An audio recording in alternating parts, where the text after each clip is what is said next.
Hey there. So, currently still in sort of a recovery from the whole influenza thing, but this past week I've been going for walks and I've been picking up the pace a bit so that I've actually been getting slightly winded on the walks. And now, being Saturday, I figured I'll give running a go. But obviously, I don't want to go all out and maybe get sick again or something worse. So what I'm gonna do is basically my favorite exercise when it comes to getting back to running. And this is something I also recommend for anyone just taking up running, starting to, try their running legs. So yeah, let's check it out. Now obviously, you do you. I'm not an actual scientist, I just, act one on the internet. So if you have a better idea, please let me know. If you have a thing you like to do, then you do that. But this is just an idea, and this is something I've done myself and thoroughly enjoyed. So I do highly recommend it.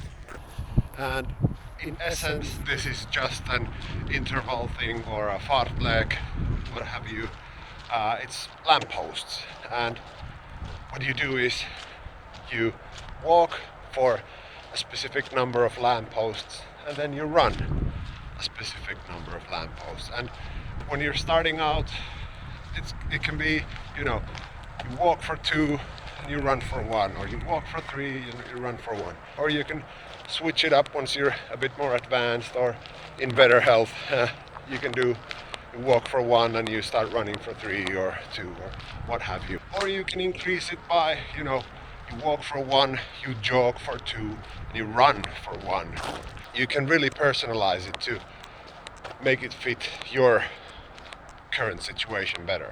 Now, I've got these lampposts. They're quite near each other. So I'm gonna go for walk for 2, run for 2. So it's a ratio of 1 to 1. But my running, most likely it's gonna be jogging at this point. And I'll do that for a while and see what happens, see how it feels. Maybe turn it into walking 2 and jogging for 1. We'll see.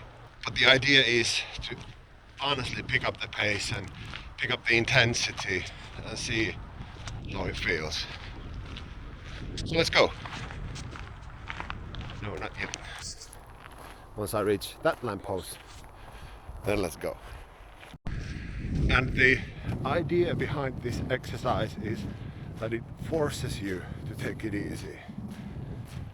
And even though I mentioned this is my favorite exercise, I also hate it because of that same reason. It forces me to take it easy, like real easy.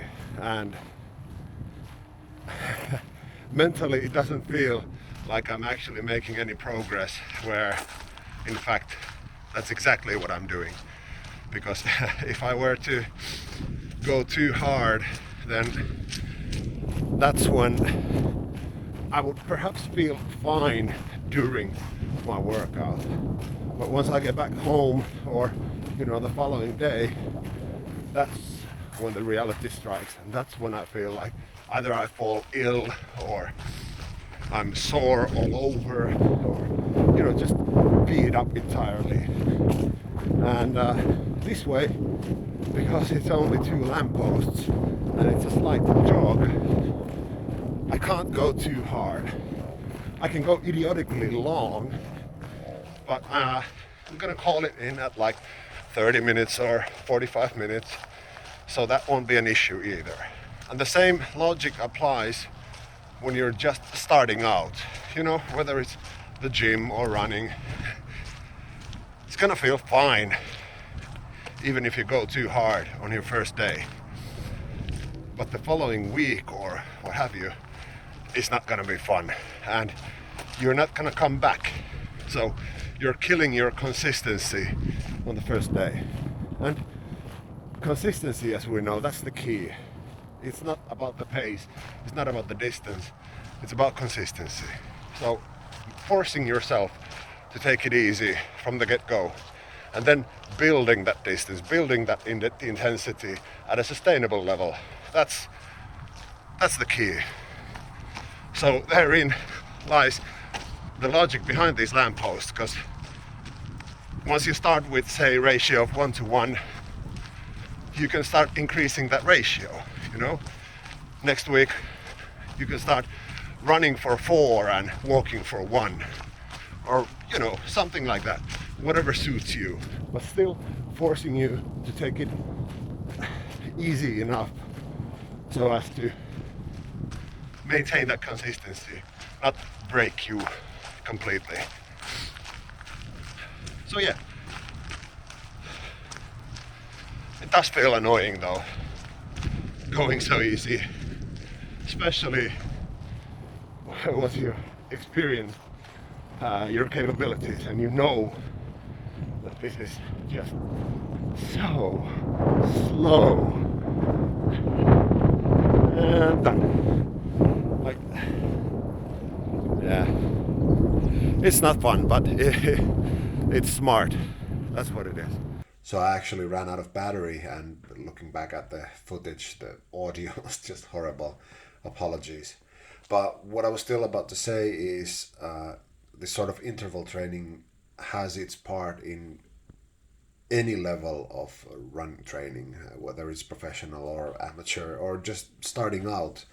To me, the benefits are that you can start introducing those higher zone, like hard effort stuff, short intervals, and sort of getting used to pushing yourself hard.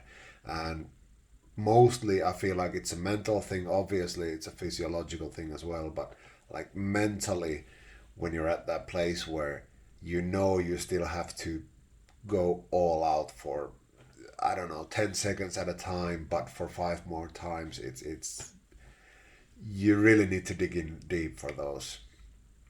But even as an introductory thing, this sort of interval training, they really serve a purpose, and you don't need to push hard.